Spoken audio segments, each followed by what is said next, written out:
Pemirsa, kita bertemu kembali malam ini di Indonesia Lawyers Club. Malam ini tema kita sidang pembunuhan kasus Sambo. Siapa yang berbohong? Persidangan ini benar-benar membingungkan. Saksi A, katakanlah namanya Kuat, ceritanya begini. Tapi Baradae ceritanya lain lagi. Susi yang terakhir jadi bintang lapangan sampai-sampai bikin hakim naik darah, jaksa naik darah. Karena keterangannya bolak-balik yang diakui di berita acara sampai di sidang jadi berubah. Atau jawabannya tidak ingat atau tidak tahu. Memang dalam setiap masalah selalu ada 3 hal. Pertama, bersih Anda. Kedua, bersih saya. Yang ketiga, bersih yang sebenarnya. Itu kata Jose Marino, mafia Amerika kelahiran Italia. Saya mulai dengan Roni Talapesi, pengacara Richard Eliezer. Selamat malam, Pak Arni. Malam. Apa aja kebohongan di persidangan yang udah 3 pekan loh, bukan tambah clear, tambah crowded, tambah gak jelas. Iya Pak Karni, bahwa kemarin kan pemeriksaannya itu sudah memasuki, menurut kami adalah memasuki fase yang penting. Karena apa? Karena masuk kepada pemeriksaan saksi fakta. Saksi fakta yang berada di Saguling dan Duren 3. Posisi klien saya ada di Saguling dan Duren 3 kalau melihat peristiwa pidana ini ya. Gak masuk Magelang ya? Magelang yang disampaikan oleh saksi yang pertama dihadirkan adalah Saudara Susi. Di situ sudah sangat clear ya, bahwa klien saya di sini coba menanyakan kepada Saudara Susi, kemudian tidak ada dapat jawaban, hanya menangis. Kemudian menanyakan sama almarhum juga tidak mendapatkan jawaban, menanyakan sama Kuat Maruf bilang kamu gak usah ikutan, nanti dulu, seperti itu. Jadi klien saya di peristiwa Magelang tidak mengetahui apa yang terjadi. Nah, terkait dengan Saguling, disitulah sebenarnya kepentingan kami tim penasihat hukum untuk menggali saksi-saksi yang melihat langsung terkait dengan kejadian yang sebenarnya ya. Karena posisi klien saya itu duduk di depan rumah Saguling, kemudian dipanggil oleh Saudara Ricky Rizal. Nah, kemudian klien saya naik ke atas, dapat perintah. Nah, kemarin kami fokus kepada saksi-saksi yang duduk bersama klien saya yang di depan rumah Saguling. Dan di situ oleh salah satu saksi namanya Daden, yang merupakan ajudan juga, itu melihat bahwa Ricky memanggil Eliezer Baradae. Di dalam BAP yang disampaikan oleh klien saya bahwa Ricky Rizal memanggil dengan menyampaikan, kamu dipanggil Bapak. Klien saya menanyakan ada apa, nggak tahu. Itulah klien saya naik ke atas. Dengan CCTV juga pun dicocokkan betul, ada naik ke lantai 3. Itu yang di rumah Saguling. Kemudian masuk ke rumah Duren 3, setelah terima perintah itu kan mereka bergerak ke Duren 3.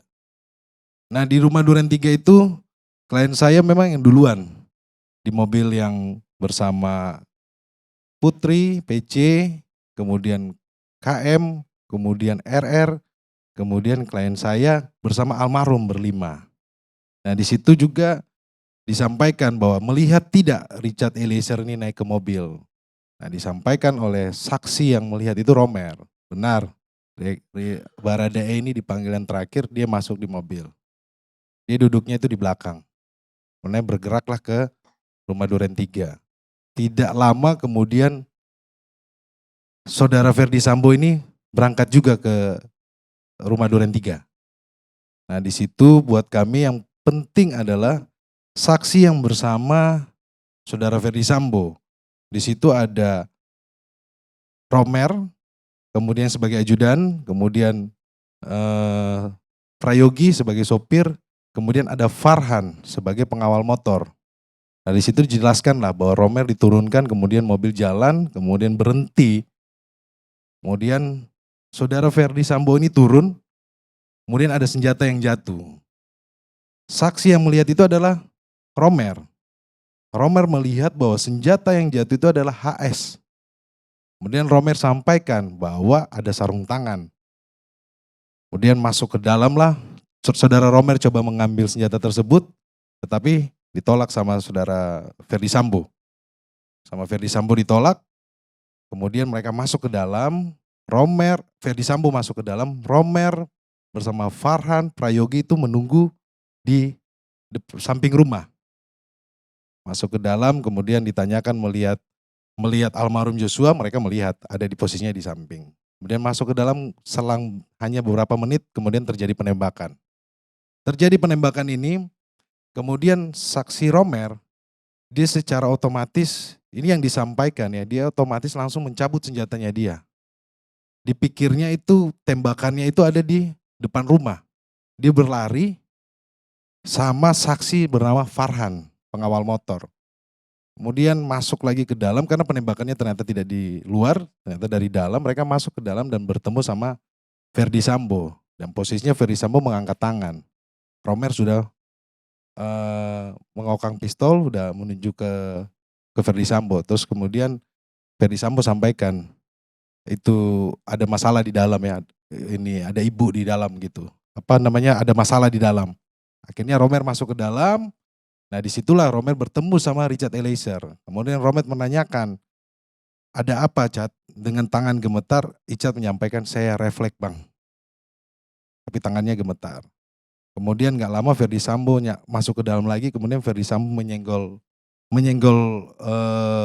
Romer dan sampaikan kalian tidak bisa jaga ibu. Jadi saksi yang penting ini adalah menjelaskan posisi yang di rumah Duren 3. Kemudian saudara Romer menyampaikan, ditanya oleh majelis hakim, kamu mendengar berapa tembakan? Lebih dari 5 tembakan. Tembakan yang pertama 3 kali, kemudian ada tembakan lagi yang menyusul. Nah itu juga pun ditanyakan kepada saksi Prayogi dan Farhan, mereka menyampaikan seperti itu. Jadi itulah peristiwa yang ada di Duren 3 yang menjadi petunjuk atas peristiwa adanya penembakan atau pembunuhan di Duren 3. Kalau demikian halnya, di mana letaknya? Ada yang bohong, ada yang berubah-ubah, ada yang bertentangan. Saksi-saksi mana? Saksi Susi. Susi udah jelas bolak-balik. Iya, bertentangan. Jadi sekarang saksi Brigadir RE sendiri, berada RE dengan saksi Kuat dan saksi yang lain apa selaras? peristiwa yang ada di dalam rumah Duren 3, saksi KM tidak melihat Ferdi Sambo menembak. Kemudian saksi RR menyampaikan tidak melihat Ferdi Sambo menembak. Jadi yang melihat siapa aja? Tidak ada yang melihat. Jadi hanya melihat bahwa Richard Eliezer yang menembak. Tetapi kalau kemarin kita cocok, Richard sendiri melihat Ferdi Sambo menembak. Melihat. Ada saksi penembakan. Dong. Karena kemarin kita cocokin jeda tembakannya Pak Karni. Karena menurut saksi Romer itu 3 kali penembakan, kemudian ada jeda, kemudian ada tembakan lagi, tang-tang. Nah. Jadi itu tidak hanya Romer, saksi dari security komplek juga menyampaikan, Marzuki itu. Oh, ada 3 kali awalnya, kemudian habis itu ada penembakan. Yang beruntun itu sampai berapa kali? Kalau kita lihat di olah TKP itu kan ada saudara Ferdi Sambo menembak ke tembok. 5 kali kalau nggak salah. Iya. Yang lain negaranya juga 5 kali. Betul. 3 kali kemudian 5 kali. Sekarang ada yang mengatakan kan penembakan terakhir dilakukan oleh Ferdi Sambo sendiri. Betul. Itu pengakuan. Pengakuan dari Richard Eliezer. Yang lain ada yang lihat nggak? Mereka sampaikan mereka tidak lihat. Jadi hanya Richard aja. Richard Eliezer. Ya paling kalau ada saksi lain. Ya pastinya kan Bisi. kita lihat dengan alat bukti yang lainnya kan Bang Karni. Tetapi tahapan pemeriksaan saksi yang dari Romer kemudian security ini membuka pintu masuk lah. Untuk membuka alat bukti yang lain yang didukung ya. Mendukung alat bukti yang lainnya ya. Karena ini bukan Richard Eliezer saja yang bicara ya masalah penembakannya. Karena faktanya adalah ajudan mendengar tembakan itu 3 kali pertama kemudian ada jeda, ada tembakan lagi. Tetapi kalau kita lihat di olah TKP, di situ Ferdi Sambo juga ikut menembak tembok. Dia sempat jongkok, nembak lagi ke arah sini, kemudian nembak di tembok. Tapi nembak Yosua juga awalnya. Kalau dari Ferdi Sambo kan membantah ya. Iya. Jadi memakai peran Enggak, pengganti. dari kelihatannya Klien saya sampaikan seperti itu. bahwa Ferdi Ferdi Sambo Sambo menembak. baru nembak ke atas. Baru nembak ke atas. Iya. Nggak ada saksi lain. Yang menarik kemarin jaksa sempat menanyakan kepada keluarga korban. Kebiasaan almarhum ini tangan kiri atau tangan kanan? Disampaikan oleh keluarga korban tangan kanan. Karena waktu rekonstruksi itu yang disampaikan berdasarkan klien saya jatuh, tembak jatuh, kemudian tangan kirinya almarhum dipakai untuk menembak arah sebaliknya. Jadi menarik juga kemarin saya lihat jaksa berulang-ulang nanya seperti itu. Kemudian jaksa menunjukkan mengenai senjata. Apakah ajudan tahu ini senjata HS? Betul, senjata HS terutama ke Romer. Kamu tahu jenis ini senjata apa? Senjata HS. Terus kemudian ditanyakan mengenai peluru. Ini menarik juga Bang Karni. Ditanya, ajudan biasanya pelurunya peluru apa? Pindad. Karena faktanya pelurunya Richard Eliezer itu ada 3 jenis ya. 3 ini produk. Satu dari Pindad, satu dari Ceko, satu lagi itu ada di berita acara pemeriksaan. Jadi kami melihat bahwa memang alat bukti yang ini kan kalau kita kembali lagi bahwa sudah ada kejadian ya. Kemudian ada OJ, ada apa alat bukti yang tercecer lah. Boleh saya sampaikan seperti itu. Tetapi dalam hal ini kan pembuktiannya kan pasti kan hakim akan menggali lebih dalam lagi ya. Dan menjadi keyakinan hakim petunjuk-petunjuk ini. Jadi seperti itu Bang Karni.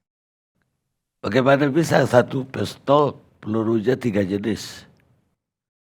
Itulah yang nanti di persidangan agenda pembuktian Bang Karni kan. Jadi kami sedang mempelajari berkas, kami melihat bahwa memang faktanya adalah peluru-peluru ini peluru dari Richard Eliezer.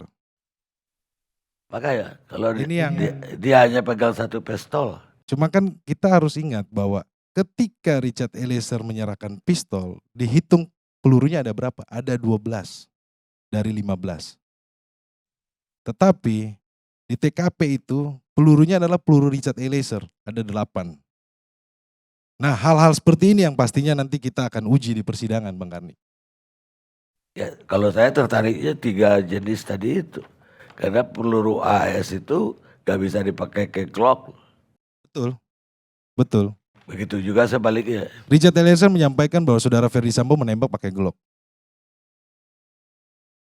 Jadi berarti bukan pistol AS. HS itu yang menembak ke tembok. Dia nembak lagi Ferdi Sambo pakai AS ke tembok gitu. Iya. Tapi kepala si Glock. Yosua pakai Glock. Tapi Richard sendiri menembak pakai Glock. Pakai Glock. Glock 17. Nomor serinya ada. Jadi pas dicocokkan sama alat bukti, betul itu Glocknya Richard Eliezer. Pelurunya sesuai. Jadi ada 2 Glock di peristiwa Di itu. TKP. Satu punyanya Ferdi Sambo, satu punyanya Richard Richard. Eliezer.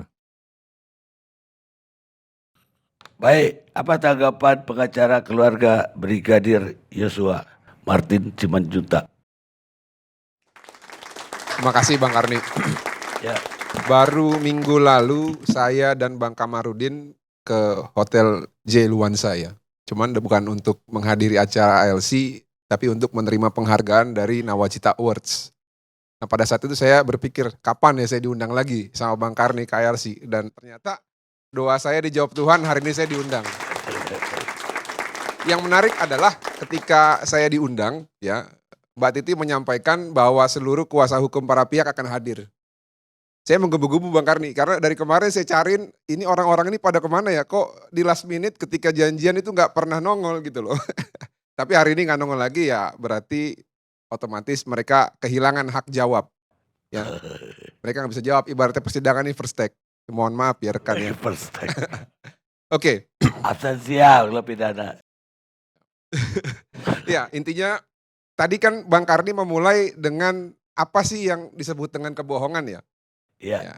Saya akan mulai apa yang disebut dengan kebohongan ataupun kepengaburan fakta itu adalah pada saat rekan-rekan kita ini tampil ke depan media dan mengatakan bahwa dalam rangka membela hak hukum dari kliennya ini ya Putri Chandrawati dan juga Ferdy Sambo, mereka akan objektif dan juga tidak akan membenarkan yang salah, menyalahkan yang benar. Lalu seminggu kemudian mereka melakukan suatu konferensi pers dan merubah seluruh statement-statement, keterangan-keterangan yang sudah dikumpulkan oleh penyidik, bahkan pengakuan salah satu lembaga negara ya ataupun lembaga Komnas HAM pada saat itu yang mengatakan bahwa Bapak Ferdy Sambo sudah mengakui bahwa dialah otak dari segalanya dan juga akan bertanggung jawab bahkan kepada yang level terendah. Namun yang menarik adalah pada saat konferensi pers tersebut ternyata melalui penasihat hukumnya, ini kan kalau kita berbicara mengenai sistem hukum ya berarti apa yang disampaikan oleh penasihat hukum berarti itu adalah keinginan oleh kliennya ya. Yang menarik adalah ada beberapa bantahan dan penegasan terhadap hal-hal yang sudah di SP3. Yang pertama mengenai motif, kawan-kawan ini masih menegaskan bahwa terjadi kekerasan seksual di Magelang. Walaupun peristiwa hukum yang di Jakarta itu di SP3, tapi tetap benar itu yang di Magelang karena mereka sudah melakukan investigasi dan penyocokan antara saksi-saksi dan alat bukti yang lain. Lalu yang kedua, mereka membantah bahwa Ferdy Sambo ataupun Putri Chandrawati adalah sebagai otak utama atau perancana dalam hal ini. Dan juga membantah bahwa Ferdy Sambo dan Putri itu, Ferdy Sambo itu sebagai pelaku penembakan. Nah yang menarik, ternyata dalam persidangan terakhir ini ya, khususnya mengenai motif, saya ingat sekali pada saat itu rekan Febri Diansyah mengatakan sebelum dan pada saat jaksa penuntut umum itu membacakan surat dakwaan, rekan Febri ini mendalilkan bahwa surat dakwaan jaksa penuntut umum itu tidak cermat, tidak jelas, tidak lengkap sesuai dengan pasal 143 Kitab Undang Hukum Acara Pidana karena tidak merangkumkan, tidak menguraikan seluruh peristiwa yang terjadi di Magelang. Dia bilang ada keterangan saksi yang mengatakan bahwa sudah terjadi pelecehan seksual di tanggal 4 Juli, tapi tidak dimasukkan ke dalam dakwaan. Ada kekerasan seksual yang terjadi di tanggal 7 Juli, tapi tidak ditegaskan. Pada saat itu saya berpikir, ini sebenarnya yang benar yang mana? Ya. Lalu diperiksalah saksi Susi ya sebagai ibaratnya ultimate skill lah kalau kita bilangnya jurus andalannya. Nah, pasca diperiksa ternyata keterangannya ini amburadul. Ya, bahkan hakim sendiri mengatakan bahwa mohon maaf ini saya bukan setuju dengan tindakan hakim tapi faktanya seperti itu. Yang mulia majelis hakim mengatakan, aduh kamu bohong terus ini. Kamu kelamaan jawabnya berarti kamu bohong, ini settingan. Bahkan sampai dengan jaksa penuntut umum itu mencurigai Susi ini menggunakan earphone. Yang menariknya pada tanggal 4, walaupun di BAP Susi mengatakan bahwa si Joshua ini sudah membopong secara paksa di depan persidangan, ternyata Susi berada di dapur dan sedang memasak. Dan ketika dipastikan dan ditanya, saya tidak melihat yang mulia. Maka gugurlah apa yang disampaikan oleh Febri bahwa ada rangkaian peristiwa yang tidak diuraikan secara lengkap oleh jaksa penuntut umum. Tidak sampai di situ.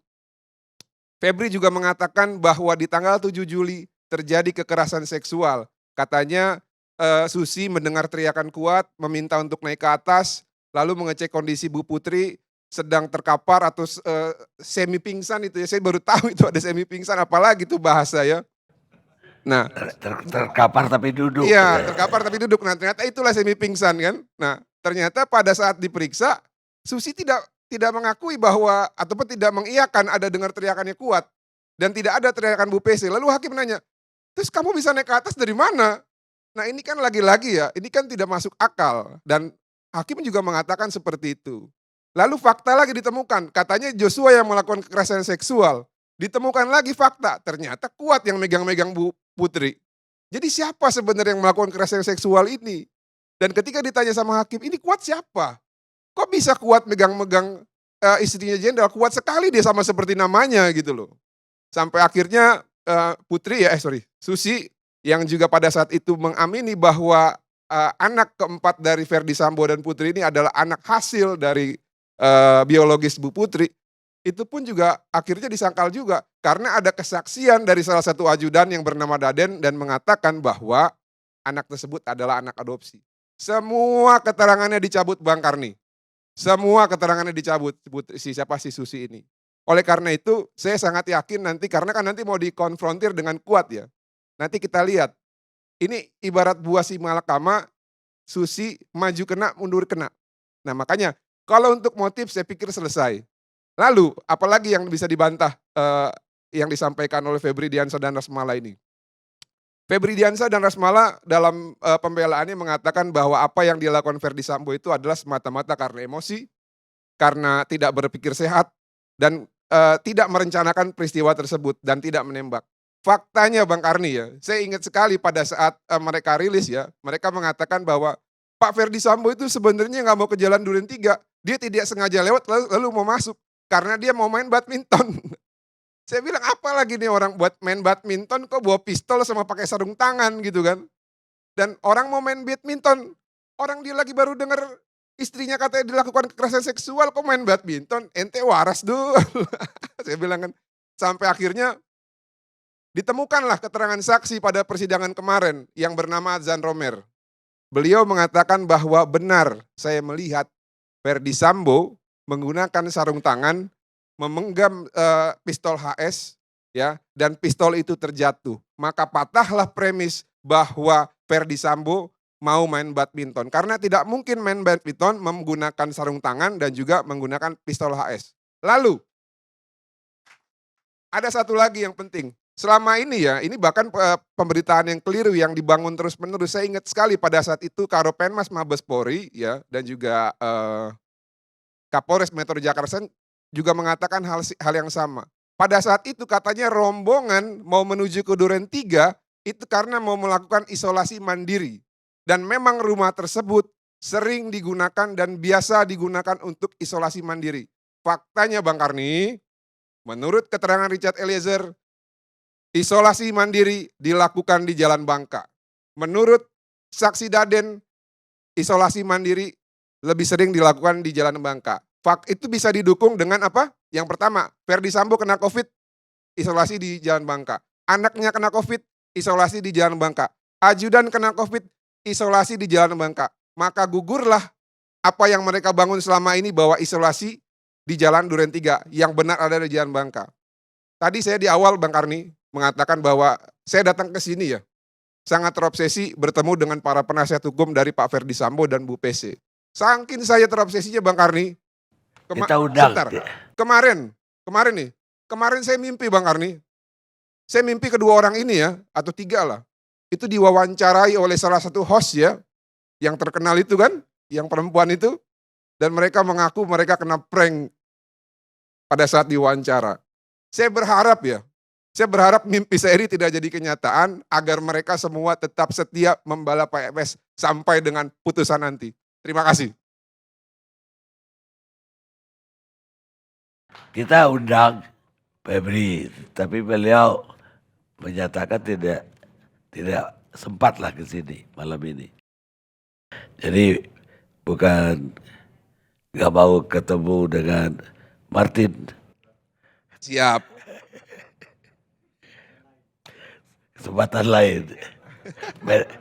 Medan lain nanti. Sekarang Pak Herman Umar, pengacara Ricky Rizal.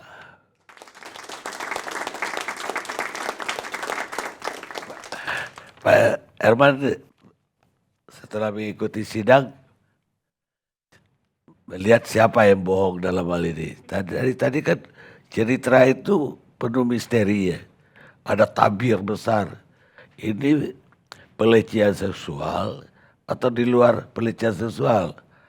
Artinya lebih dari pelecehan seksual. Dan kemudian apakah Baradae yang melakukan? Bahkan ada lagi yang kacau bilang bukan Baradae, Kuat yang melakukan. Lah ini yang benar ini gimana?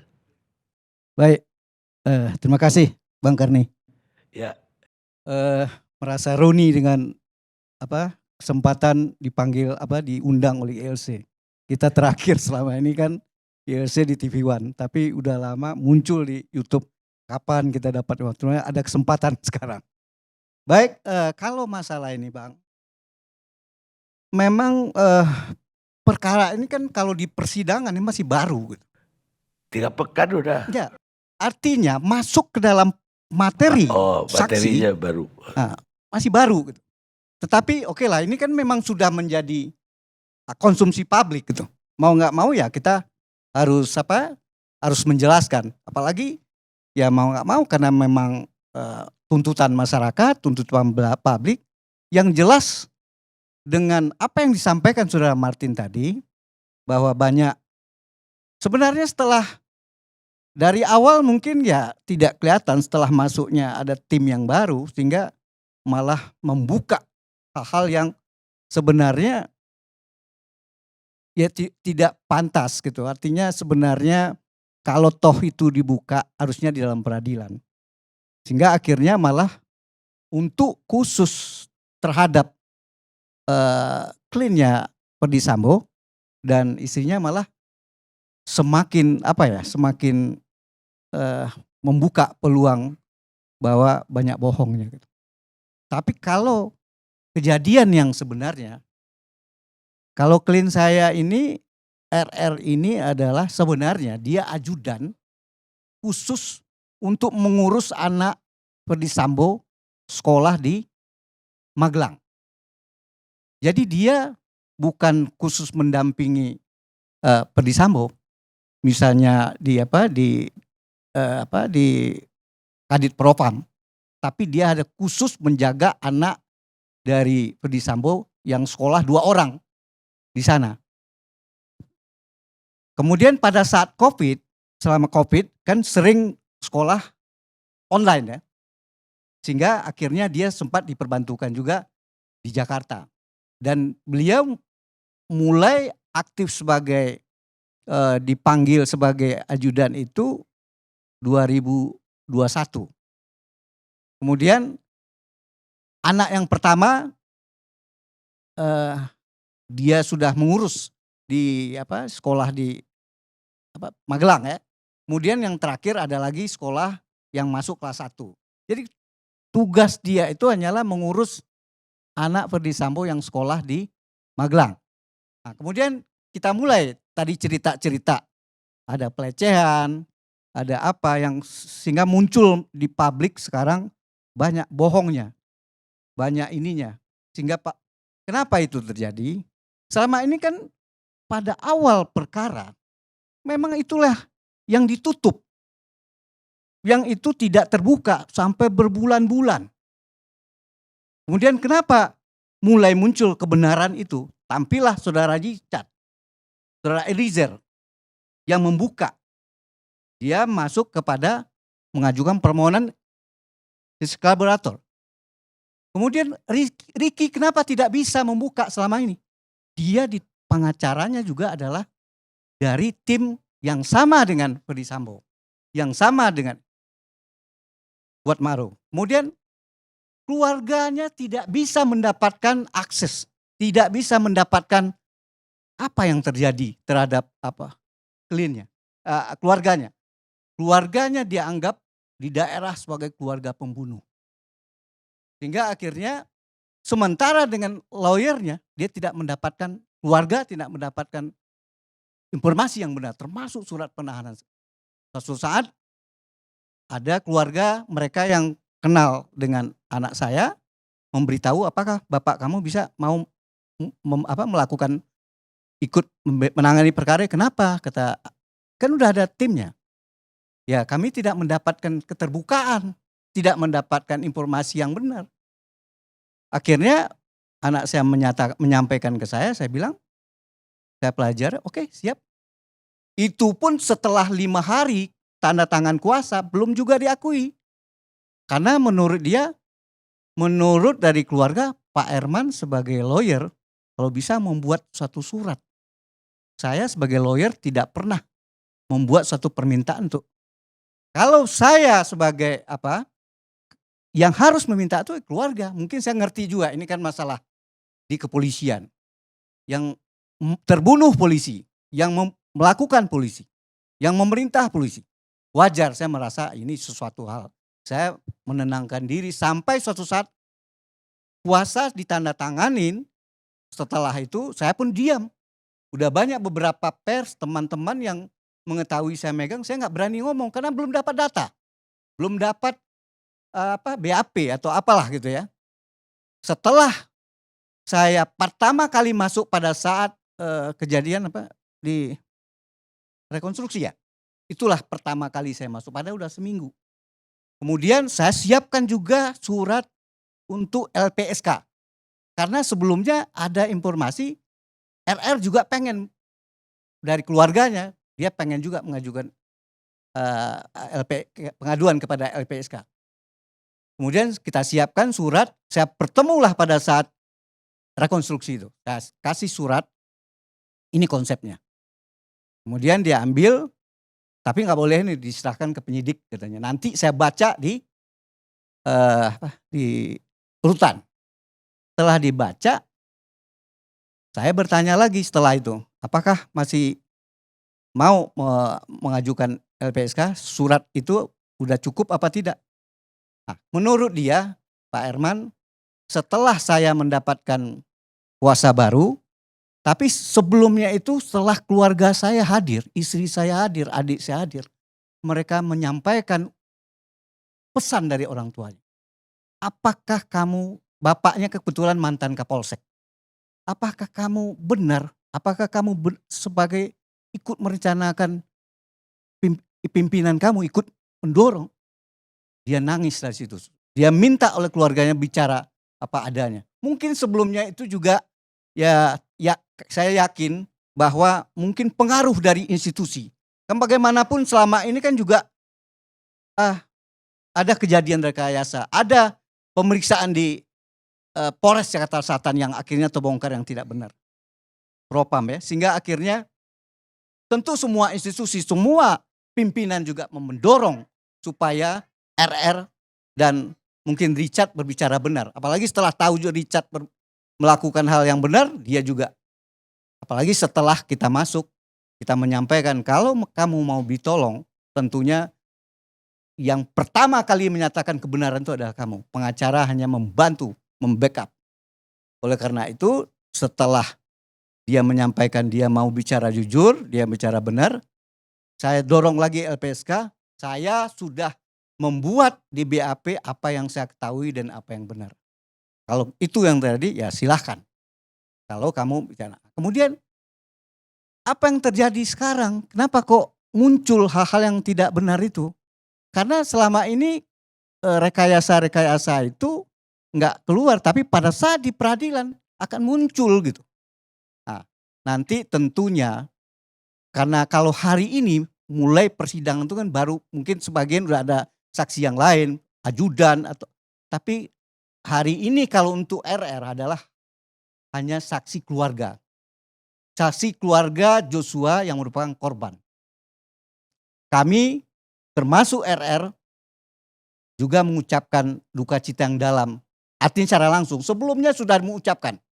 Tapi karena langsung ada keluarga yang hadir, RR juga mengucapkan duka cita yang dalam dan meminta maaf atas ketidakberdayaan dia untuk menghindari kejadian ini. Karena apa? Dia pernah diminta, dia pernah ini, tapi beliau menolak. Tentu berbeda, dia seorang yang pengalamannya, dia adalah kenal Sambo ini sebenarnya sejak tahun 2014 di waktu Sambo sebagai Kapolres di Brebes. Dia anggota lantas dan sopirin Sambo selama Kapolres. Mungkin pada saat itu dia lihat si RR nih baik kepada keluarganya, kepada anaknya. Sehingga pada saat 2021 dia undang RR untuk menjadi ajudan tapi khusus mengurus anaknya untuk sekolah di Magelang. Jadi itulah kira-kira. Kemudian kalau ada hal-hal yang diceritain, ada pelecehan segala macam. Pernah ada fakta pada saat di kejadian di Magelang. Ibu PC ini pernah menyuruh RR, saudara Ricky Rizal dengan saudara Richard mengurus anaknya sekolah. Ada yang diminta lah, diantar. Datang kembali udah agak sore, dilihat di rumah bawah kosong. Kemudian naik ke atas, di situ kelihatan si Kuat, kelihatan tegang. Ada apa? Kata si RR, Ricky Rizal. Ada si Richard juga. Ada kejadian apa? Om, dia manggil Om Kuat. Enggak, tadi ini ada sesuatu kejadian, itu ibu pingsan atau apalah gitu kan. Ya kenapa? Kemudian saya katanya si Joshua pengen lagi mau masuk lagi. Karena dia bilang dia pernah melihat si Joshua ini ngendap-ngendap katanya. Naik ke atas. Terus turun lagi waktu dipanggil. Menimbulkan kecurigaan. Tapi kalau memang ada pelecehan, kenapa nggak dibuka gitu? Nggak, termasuk juga akhirnya RR masuk ke kamar Putri. Dia lagi istirahat, ditanya, Bu, ada apa Bu? Ditanya ke istrinya Sambo. Dia tidak menceritakan sesuatu, tapi malah bertanya, mana Joshua? Akhirnya si Ricky berpikir tadi si Kuat kelihatan tegang dan ada satu yang saya lupa. Dia terakhir yang kedua dia mengambil pisau. Mengambil pisau menjaga si Joshua jangan naik lagi. Pernah mau naik lagi, mau ketemu ibu lagi, dihalangi sama Kuat. Dia kan tinggal berumah dengan si Susi itu. Kemudian dia sampaikan, akhirnya RR merasa dia yang paling senior dari umur. Dan dia polisi, kalau Richard kan masih baru. Joshua mungkin sejak 2014, tapi dia polisi lebih lama, tapi kan bagian lantas. Ada perasaan insting dia, Kuat kan orang sipil, Pak pisau. Kemudian ini Joshua kan bagaimanapun atau polisi, brimob. Ada bayangannya jangan-jangan sampai mereka berantem. Akhirnya sakit hati takutnya si Joshua. Akhirnya diamankanlah senjata milik Joshua dimasukin ke kamar Sambo, anaknya Sambo. Kemudian ya udah mereka tanya lagi ke waktu disuruh panggil Joshua, dipanggil Joshua oleh Ricky. Joshua ada kejadian apa? Marah juga sih. Itu Om Kuat tuh kenapa tuh kok ngapain kok marah-marah sama saya? Ya udah kamu dipanggil ibu. Ayolah kita. Pertama nggak mau. Kemudian dibujuk lagi, ya udah coba. Nah, sampai di kamar Bu Sambo dibuka, Bu, ini ada Joshua. Ya udah silakan masuk. Joshua dengan ibunya kayak begini menyender di Joshua duduk. Kemudian si Ricky di luar menunggu. Dia nggak enak, dia khawatir jadi apa gitu kan. Nggak berapa, sekitar 10 sampai 15 menit. Setelah itu dipanggil Joshua, si RR ya keluar dengan Joshua. Pada saat jalan ditanya lagi Joshua di jalan di tangga. Ada apa lagi? Joshua gimana sih apa? Udah Bang, nggak ada apa-apa Bang. Jadi kalau menyangkut pelecehan termasuk RR tidak pernah mendengar apapun selama di Magelang. Kemudian kembali besoknya diajaklah oleh pihak Ibu Sambo ini, saya kurang enak badan. Harusnya Ricky ini dengan kuat tinggal di sana untuk menjaga anaknya. Tapi karena ibu nih bilang dia kurang sehat, ayo kita ke Jakarta, temanin ibu. Berangkatlah 2 mobil, padahal cukup 1 mobil. Kemudian berangkatlah. Dalam perjalanan selama 6 jam, sampai Jakarta mungkin sekitar jam 4 lebih, setengah 5 ya. Sampai setengah 5 di Saguling. Kemudian itulah dalam satu kesempatan Sambo memanggil CRR. Pakai HT, naiklah CRR ke atas. Kamu ditanya, kamu tahu ada kejadian apa di Magelang? Enggak tahu siapa. Kamu tahu nggak bahwa ibu dilecehkan? Ya kayak menangis. Ya kan bingung si RR. Dia kan nggak tahu siapa. Kalau begitu nanti kalau saya panggil si Joshua, saya bertanya kalau dia melawan, kamu berani nggak nembak? Nggak berani saya Pak. Terus akhirnya coba kamu panggil Richard. Dia pergilah turun, tapi dia pun dalam batinnya goncang. Ini apa benar mau? Dia tidak melihat kejadian apa-apa di sana. Kemudian sekarang ada informasi itu. Kemudian saya disuruh kemudian manggil Richard. Dalam kegoncangan itu dia ketemu Richard kan banyak, ada Joshua, ada yang lain-lain di bawah. Nggak mungkin dia menyampaikan, saya tadi disuruh mau nembak, kemudian sekarang kamu dipanggil. Kan nggak mungkin. Seorang pangkat rendah, kemudian itu jenderalnya yang kan khawatirnya apa? Kalau Richard nanti bisa aja merasakan sesuatu nggak mau naik, nanti siapa yang bermasalah? Yang bermasalah kan pasti si Ricky lagi. Kenapa itu tadi? Nah, jadi dia masih membatin aja. Dia tetap, dan ada info juga yang kita baca dari BAP. Richard pun mengetahui pada saat dia ngomong itu kepada Richard, ucat si RR ini. Kemudian dia naik, Richard ya nggak tahu apa pembicaraannya karena dia sampaikan nggak tahu, pokoknya panggil aja. Ya nggak berapa lama ya, mungkin nggak berapa, sekitar 20 menit atau apa. Kemudian tahu-tahu di ibu PC-nya siap-siap mau naik mobil karena si Ricky ini memang membawa mobil, 1 mobil dari sana, dari Magelang. Dia mau kemana Bu? Ya kita isolasi karena habis siap dari luar kota, katanya mereka melakukan PCR ya atau antigen, bawa ke sana gitu. Ya itu anggapan dia bawa mobil, naiklah semua. Ada Ibu PC, ada Joshua, ada Susi tinggal di Saguling. Ya udah pergi ke sana, nggak pernah malah, dia duduk di bawah mobil sama Joshua juga. Si Kuat udah masuk juga ke dalam, nggak berapa lama, hitungan menit sampai di sana, dipanggil, Kuat memanggil Ricky, Om, manggil Om juga nih, panggil kamu dipanggil sama Joshua ke dalam. Ya sampai di dalam, kalau Joshua kalau tidak salah dia pakai sendal. Biasanya kalau masuk rumah dinas itu dibuka sendal. Kemudian si Ricky mungkin karena bawa mobil pakai sepatu. Agak lama masuknya. Pada saat dia udah masuk tuh udah kejadian siap tembak gitu. Kira-kira itulah anunya. Sehingga pada saat dia itulah tambah bengong lagi si Ricky kan.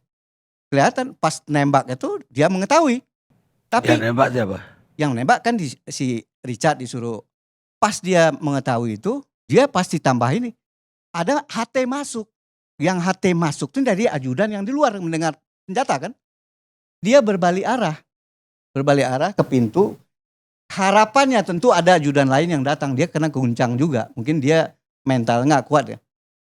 Dia tentu ada jeda gitu, sehingga akhirnya dia tidak melihat Sambo menembak apa tidak. Yang kedua cuma pada saat dia berbalik, karena si suara itu dia lihat keluar, lambat masuknya karena romernya ternyata dia kira senjata itu dari luar, makanya berbalik keluar. Sehingga dia masuk, masuk lagi, si Ricky melihat lagi, yang dia lihat oleh si Ricky, Sambo menembak kayak rekayasa itu. Tembak tangga, tembak itu. Itulah fakta yang dia alami oleh saudara RR.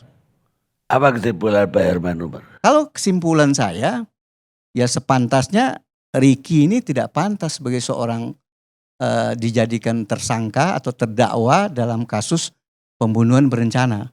Sepantasnya dia adalah seorang saksi yang mengetahui. Tapi ya karena mungkin bagaimanapun ada yang terbunuh, polisi ya dia ikut aja sekarang gitu. Tinggal kita melihat bagaimana. Kan yang jelas dia udah menolak kan. Kemudian cuma kalau kita lihat kesalahannya sekarang salah apa? Dia diperintah, dia siapa yang merintahkan masih pimpinan. Dia kembali Magelang pasti ngurus anaknya. Apa nggak mungkin dia? Kemudian terakhir manggil Joshua, kan bukan dia yang manggil, Kuat. Terus sama-sama dipanggil.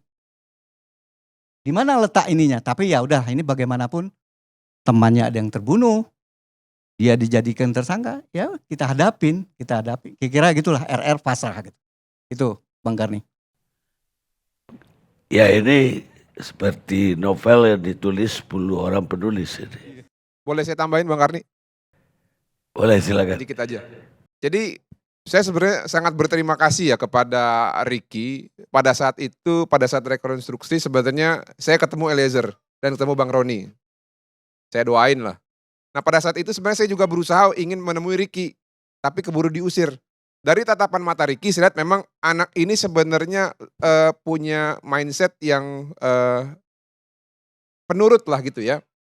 Nah namun dalam hal ini saya sebenarnya mau berterima kasih kenapa? Karena salah satu yang keterangan saksi pada saat di Magelang yang menyatakan bahwa ada pertemuan selama 15 menit di dalam ruangan ya yang menggugurkan dalil kekerasan seksual karena tidak ada korban kekerasan seksual yang mau bertemu dengan pelakunya. Itu salah satu keterangan Ricky.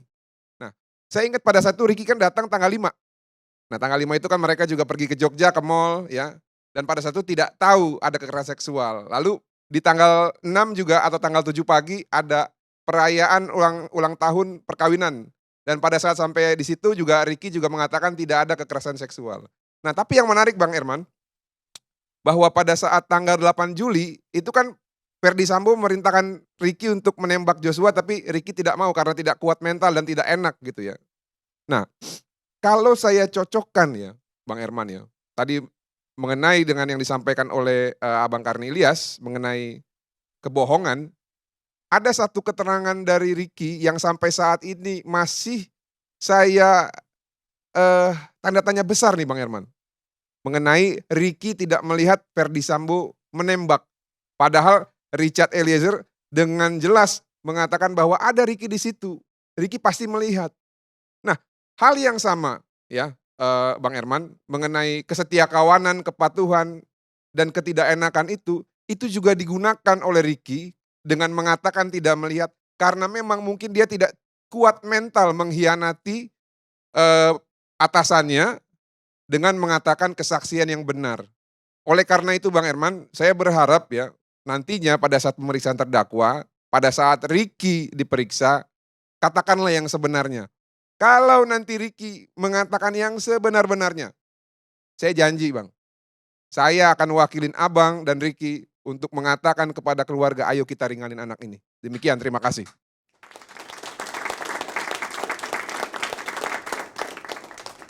Baik pemirsa, kita rehat dulu sejenak.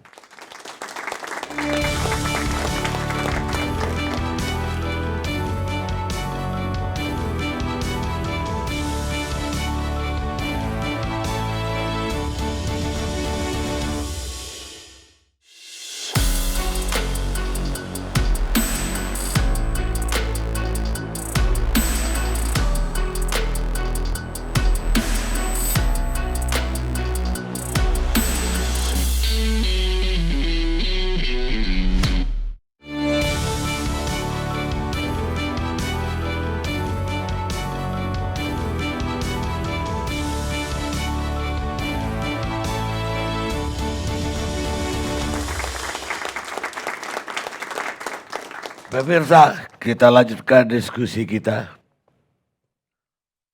Susah meyakini seseorang akan berkata jujur jika Anda sendiri akan berbohong bila ada di posisi mereka.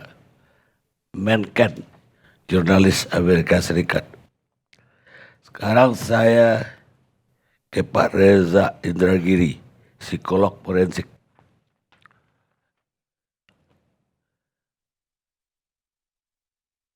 Silakan Pak.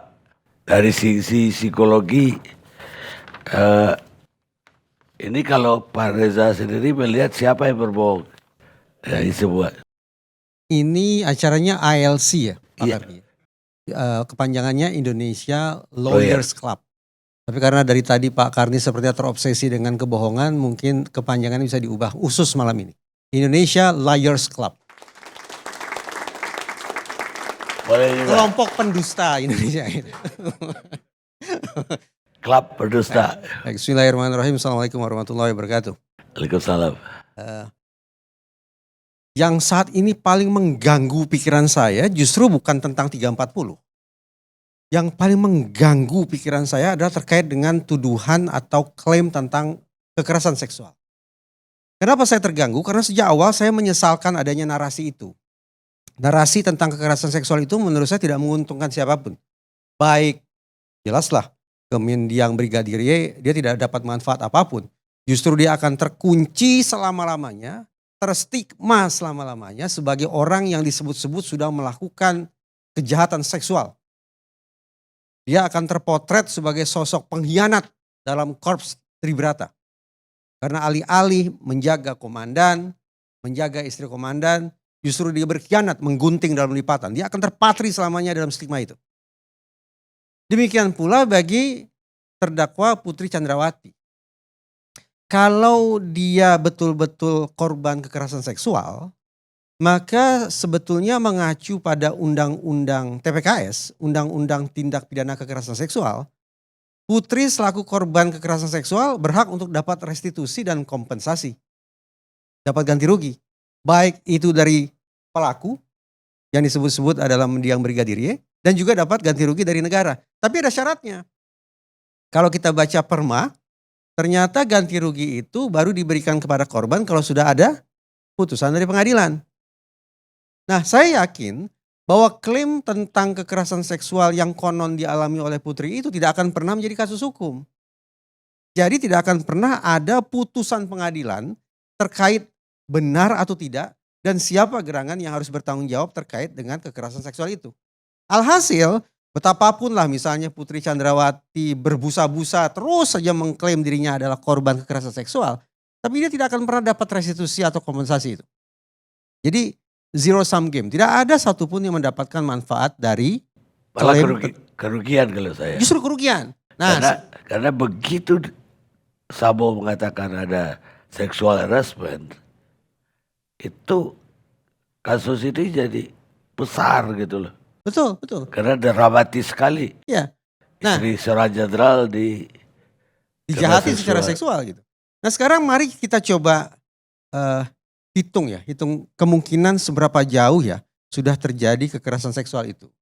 Alat ujinya menurut saya ya harus kita buka undang-undang TPKS, undang-undang tindak pidana kekerasan seksual. Undang-undang itu mengatakan pasal 25 bahwa untuk membuktikan ada atau tidaknya kekerasan seksual dibutuhkan 3 hal. Pertama, keterangan saksi dan atau korban. Yang kedua, 1 alat bukti lainnya. Dan yang ketiga, keyakinan hakim. Mari kita coba dedah dengan 3 benda ini. Pertama, terkait dengan saksi dan korban. Per hari ini, salah satu saksi yang disebut-sebut mengetahui hal ihwal terkait dengan kekerasan seksual itu sudah dicap sebagai saksi yang tidak kredibel oleh majelis hakim. Saya menyebut saksinya adalah Susi. Sungguh-sungguh ya, secara tulus sebetulnya saya jatuh iba pada Susi ini. Dia sosok yang bersahaja, yang bekerja sebagai asisten rumah tangga, dengan kemampuan berpikir yang bersahaja, dengan kosakata yang sederhana. Tiba-tiba saja dia harus hadir di sebuah mekanisme atau proses hukum yang amat sangat berat. Betapa menderitanya orang ini, saya bayangkan demikian. Tapi bukan berarti saya membenarkan dia untuk mengatakan kedustaan di depan persidangan, tidak demikian. Tapi sisi kemanusiaan saya tetap terusik membayangkan orang yang hidupnya sederhana ini, yang barangkali mencari nafkah tak lain tak bukan hanya untuk membangun cita-cita masa depan, tapi hari ini boleh jadi dia justru digoreng oleh seluruh umat manusia, dicap sebagai orang pendusta, sebagai saksi yang tidak kredibel. 1, sudah. Berarti saksi tidak bisa diandalkan. Berikutnya, korban. Tadi kan saya katakan Undang-Undang TPKS mengatakan pertama adalah pembuktiannya lewat keterangan saksi dan atau korban. Sekarang korban. Korbannya siapa? Putri Chandrawati. Persoalannya adalah dari waktu ke waktu saya justru memotret tindak tanduk dan perkataan Putri Chandrawati ini tidak sesuai dengan profil korban kekerasan seksual yang saya pahami. Ambil misal, Undang-Undang TPKS juga yang mengatakan bahwa yang namanya identitas korban kekerasan seksual wajib ditutup. Itu ada pasalnya itu, ada sekian banyak pasal bercerita tentang itu. Tapi faktanya, mari kita ingat kembali. Di depan Makobrimob apa yang terjadi? Alih-alih identitasnya ditutup, justru Putri Chandrawati ini, entah oleh inisiatif dia sendiri, entah dihadirkan oleh penasihat hukumnya, justru muncul di depan Makobrimob. Dipersilakan berbicara, lalu dia memperkenalkan dirinya, bahkan dia sebut namanya. Tindak tanduk dan perkataan macam inilah yang sekali lagi membuat saya sanksi. Masa iya ya, ada korban kekerasan seksual yang sedemikian gamblang muncul dan memperkenalkan dirinya. Dan melakukan perbuatan atau tindakan yang sungguh-sungguh bertentangan dengan Undang-Undang TPKS. Lagi, Putri Chandrawati ini mengklaim dirinya korban. Mari kita bayangkan korban, apalagi korban kekerasan seksual, korban kejahatan serius, pasti butuh bantuan. Pasti butuh perlindungan. Tapi aneh bin ajaib, orang ini dikabarkan media ketika didatangi oleh LPSK, lembaga yang berwenang untuk memberikan perlindungan, justru Putri Chandrawati dikabarkan diam 1000 bahasa. Kan aneh. Dia butuh pertolongan, dia butuh perlindungan, tapi begitu didatangi pihak yang punya kewenangan memberikan perlindungan, justru Putri justru resisten. Korban macam apa ya? Tidak paham saya. 2. 3. Sudah banyaklah riset yang mengatakan bahwa kejahatan seksual itu tidak bisa disetarakan dengan kejahatan biasa. Bahkan sebagian ilmuwan mengatakan trauma yang dialami oleh korban kekerasan seksual adalah trauma di atas trauma. Korban terorisme bisa trauma. Korban perampokan bisa trauma. Korban bencana alam bisa trauma. Korban perceraian bisa trauma. Tapi yang namanya kejahatan seksual efeknya adalah trauma di atas trauma. Itu kata sebagian ilmuwan. Lantas manifestasinya apa? Tanda-tanda orang yang mengalami trauma di atas trauma itu apa? Dia akan memilih untuk mengisolasi dirinya. Dia membatasi betul pergaulan sosialnya. Dia akan masuk pada fase terluka yang barangkali tidak butuh waktu sebentar. Yang butuh waktu tidak sebentar untuk bisa pulih kembali. Tapi lagi-lagi, dalam waktu yang tak begitu jauh, orang yang disebut mengalami kekerasan seksual, yang kita asumsikan mengalami trauma di atas trauma, tapi justru muncul di depan Makobrimob sebagaimana saya lukiskan tadi.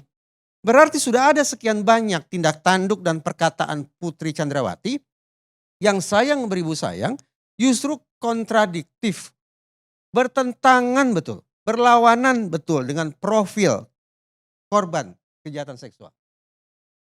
Sudah 2 nih, keterangan saksi, keterangan korban, tampaknya dua-duanya tidak kredibel ini. Kita masuk ke yang berikutnya, yaitu keyakinan hakim. Maaf, saya tidak bisa menyinggung keyakinan hakim. Tapi per hari ini lagi-lagi, kalau semata-mata mengandalkan pada sesi pemeriksaan terhadap saksi Susi, tampaknya saya bisa menyimpulkan hakim tidak teryakinkan. Hakim tidak teryakinkan akan klaim sudah terjadi kekerasan seksual di Magelang. Polri pun sudah menyanggah terjadi kekerasan seksual di Duren 3. Sudah 2 ya, keterangan saksi dan korban, kemudian keyakinan hakim. Tinggal 1 ini. Kata Undang-Undang TPKS butuh 1 lagi nih. Apa itu? Alat bukti lainnya. Saya tidak tahu alat bukti apa kira-kira yang akan dihadirkan oleh Putri Chandrawati di persidangan. Toh ini sesungguhnya kan bukan kasus kekerasan seksual. Ya, itu bukan dakwaan. Jadi saya tidak membayangkan akan ada satu alat bukti yang dihadirkan. Tapi kemudian saya mencoba berimajinasi. Barangkali akan dihadirkan satu alat bukti bukan terkait dengan kekerasan seksual yang dialami oleh Putri. Konon bukan itu. Tapi boleh jadi akan dihadirkan satu alat bukti yang tujuannya adalah untuk menstigma. Menstigma siapa? Menstigma mendiang Brigadir Yosua. Alat bukti ini akan dihadirkan ke majelis hakim untuk menunjukkan kepada dunia bahwa manusia ini memang bejat ini. Manusia ini memang punya tabiat yang rusak. Manusia ini memang punya kepribadian yang busuk. Sehingga betapapun sudah terjadi pembunuhan berencana, tapi pembunuhan berencana ini berlangsung karena ada peristiwa kejahatan pendahuluan, yaitu pelecehan seksual. Sehingga betapapun suatu saat nanti andaikan Ferdy Sambo dan Putri Chandrawati dinyatakan bersalah oleh majelis hakim, tetap mereka harus dimaklumi sebagai seseorang atau dua orang yang sudah pernah tersakiti sebelumnya. Nah, alat bukti apa yang bisa diangkat dan disodorkan ke majelis hakim untuk menstigma mendiang Brigadir Y? Perkiraan saya, ini perkiraan, bisa benar bisa tidak. Perkiraan saya alat bukti yang akan dihadirkan itu adalah hasil pemeriksaan psikologis. Saya tidak punya laporannya. Saya tidak baca laporannya. Dan saya pun tidak tahu apakah sungguh-sungguh laporan itu ada atau tidak. Tapi dugaan saya ada sebuah laporan pemeriksaan psikologis yang nantinya akan diperlihatkan ke majelis hakim.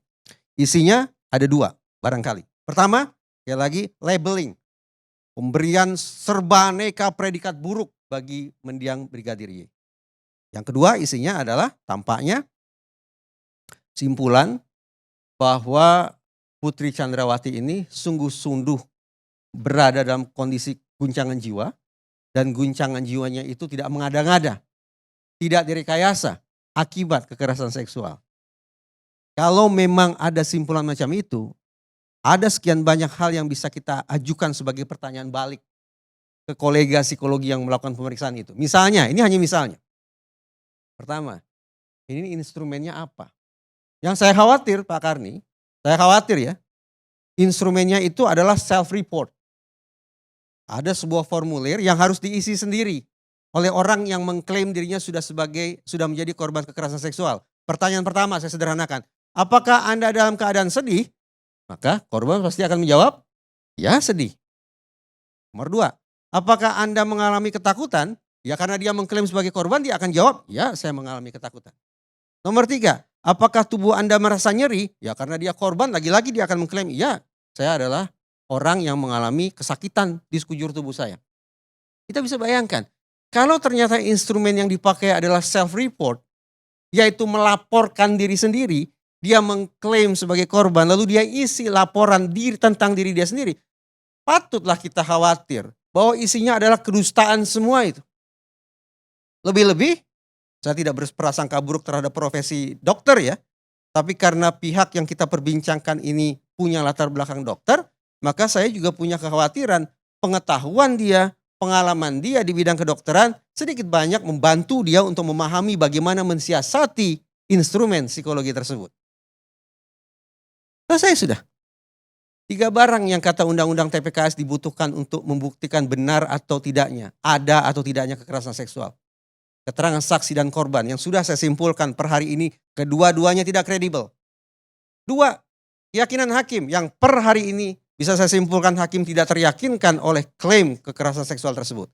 Yang ketiga, alat bukti lainnya yang saya tidak tahu apa alat bukti itu, tapi kalau memang alat bukti itu adalah laporan psikologis, maka saya ingin merekomendasikan jangan serta-merta percaya terhadap hasil atau isi laporan pemeriksaan tersebut.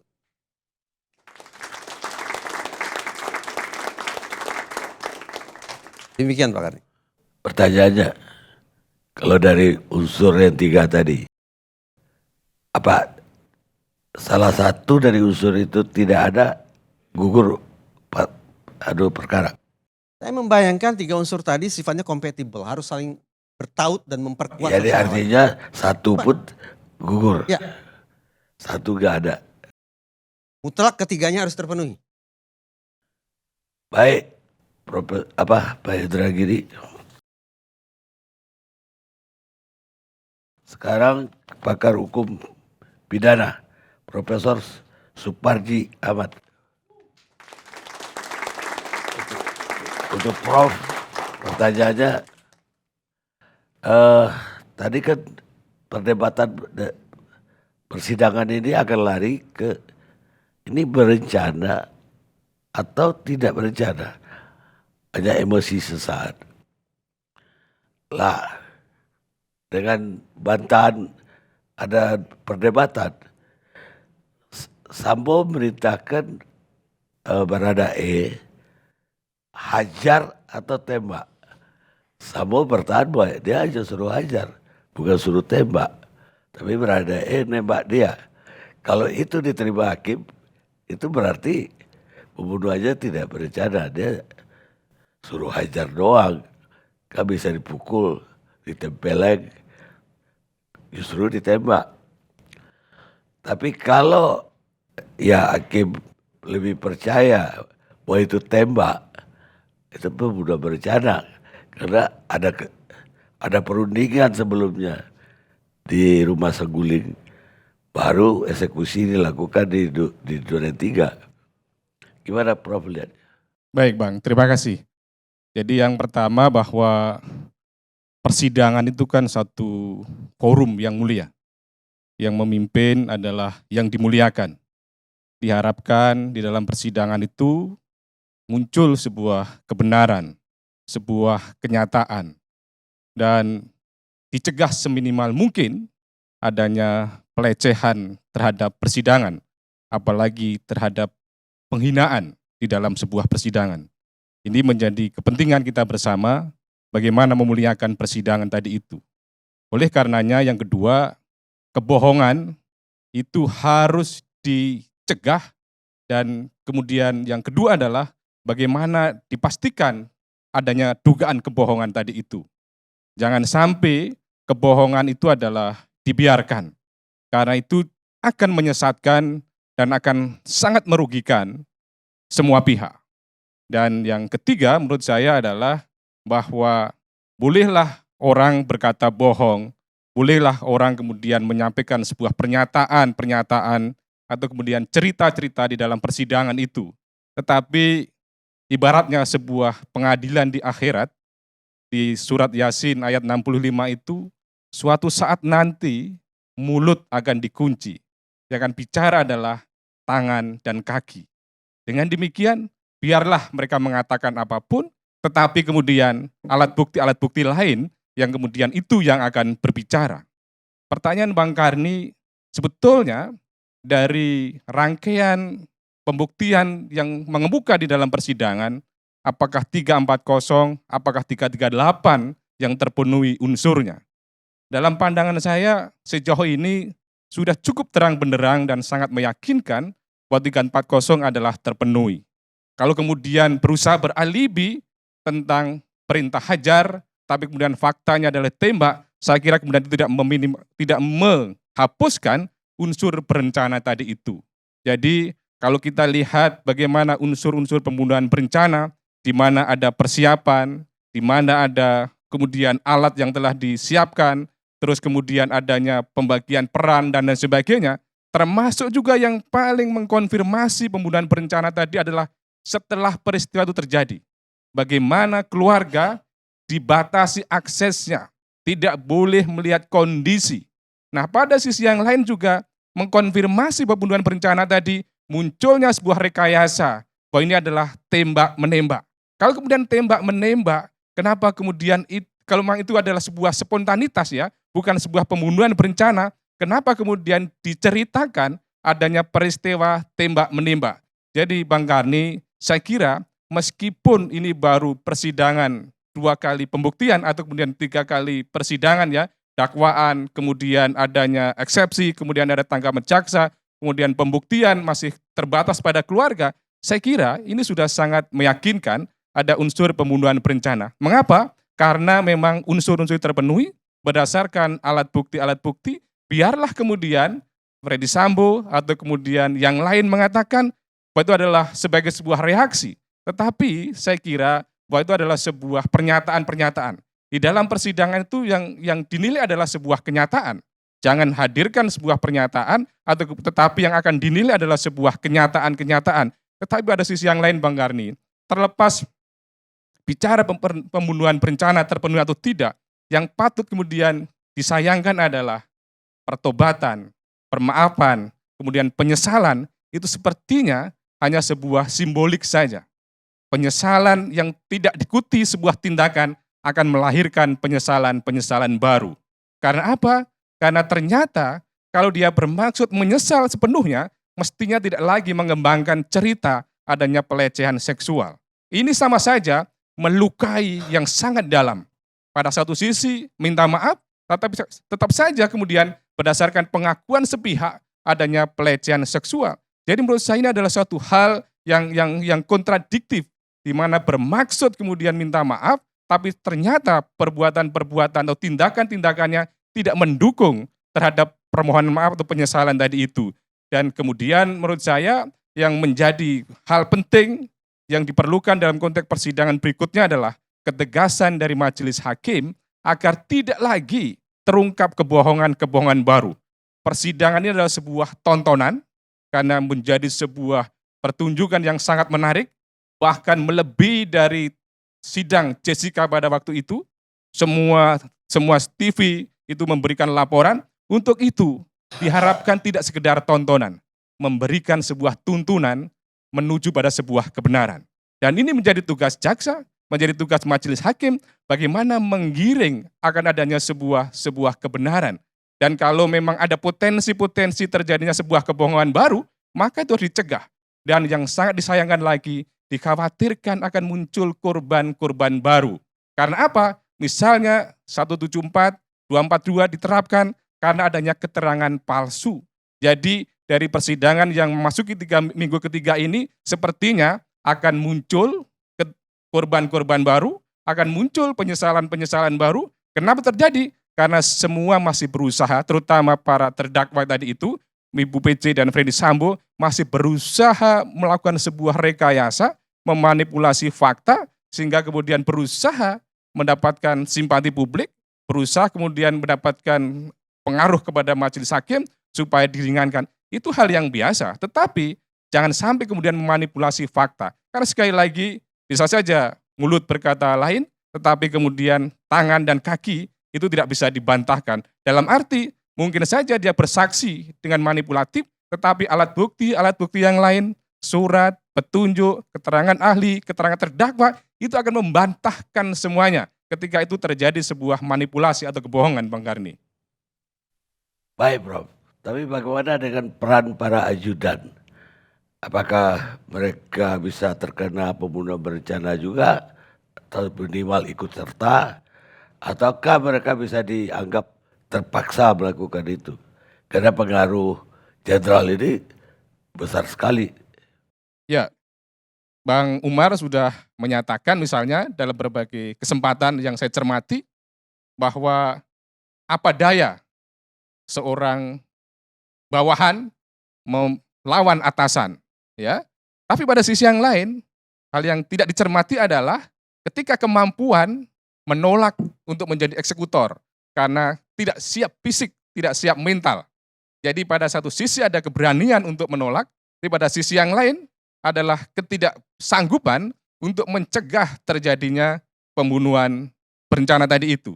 Dalam hal ini tentunya bahwa keterlibatan ajudan dalam konteks 55 ayat 1 angka 1 sebagai turut serta atau kemudian 56 membantu, saya kira memang sejauh ini karena mengingat yang bersangkutan memiliki kemampuan untuk mencegah terjadinya pembunuhan berencana, tetapi tidak melakukan atau dalam tanda petik dianggap membiarkan, maka itulah kemudian dikonstruksikan sementara ini sekali lagi oleh jaksa penuntut umum sebagai terlibat dalam konteks pembunuhan berencana. Jangan sampai kemudian misalnya Ibu PC atau kemudian Rizky atau kemudian Kuat Ma'ruf tahu adanya pembunuhan berencana, dia mendiamkan. Ketika kemudian mengetahui rencana tadi itu dan kemudian Joshua ada di situ, mestinya kan disuruh pergi atau kemudian disembunyikan sehingga tidak terjadi pembunuhan berencana. Dalam hal ini kalau kemudian dibebankan sepenuhnya dalam hal ini sementara ini, kan seolah-olah menjadi kesalahan mutlak dari Eliezer. Sambo mengelak, kemudian Ibu PC mengelak, Kuat Ma'ruf Rizky juga mengelak. Tentunya kan tidak adil, tidak fair misalnya ketika kemudian adanya beberapa orang di situ, kemudian terjadinya pembunuhan berencana, sementara yang diminta pertanggungjawaban adalah hanya Eliezer yang dianggap sebagai eksekutor. Padahal kenyataannya adalah ada peran-peran lain. Ada yang menyuruh, ada yang turut serta, ada yang membantu. Jadi dalam hal ini majelis hakim tentunya akan mempertimbangkan peran dan tanggung jawabnya masing-masing. Kalau kemudian menjustifikasi dengan 51 perintah jabatan, tentunya harus dilihat secara komprehensif antara ayat 1 dengan ayat 2, di mana perintah tersebut dalam konteks apa? Konteks kewenangan, konteks kemudian memang untuk kepentingan umum. Nah, misalnya menembak untuk menembak pencuri untuk menyelamatkan kepentingan umum. Ini kepentingan siapa gitu. Maka kemudian tidak bisa kemudian menjustifikasi perintah jabatan karena itu dieliminasi di ayat 2-nya. Boleh saja melaksanakan perintah jabatan tapi dalam konteks adanya kewenangan, dalam konteks untuk kepentingan umum. Kan ini jelas-jelas kalau seandainya betul sebagai sebuah reaksi kepentingan balas dendam, tetapi juga tidak sepenuhnya ini terbukti. Tadi Bang Indra Giri tadi mengatakan pelecehan seksual yang kemudian mendominasi perbincangan selama ini, saya kira ini adalah satu hal yang mestinya dilokalisir karena konteks persidangan ini adalah bagaimana membuktikan adanya pembunuhan berencana. Upaya mengembangkan pelecehan seksual, mengembangkan beda perintah tadi itu adalah bangunan opini, dan kalau kita cermati bagaimana ada usaha yang sungguh-sungguh, dakwaan dibaca, malam sudah eksepsi, ini kan eksepsi ekspres yang kemudian menandakan ada upaya pertarungan opini. Jangan sampai mengendap opini dakwaan, maka kemudian harus diimbangi opini melalui eksepsi tadi ini. Ini artinya apa? Bahwa pertarungan opini di era post-truth sekarang ini, di mana seolah-olah kebenaran bisa disingkirkan oleh suatu fakta yang tidak benar, kalau mampu dimobilisasi. Itu saya kira adalah bagian dari upaya-upaya yang telah dilakukan. Tetapi kebenaranlah tetap kebenaran, dan akhirnya kita menunggu betul dalam persidangan yang mulia tadi, hadirlah sebuah keterangan-keterangan yang mulia juga, Bang. Gitu. Baik. Karena Profesor tadi ngutip Al-Quran, saya juga akan ngutip Al-Quran. Pemirsa, mereka boleh membuat tipu daya. Allah akan membalas tipu daya itu. Allah sebaik-baiknya pembalas tipu daya.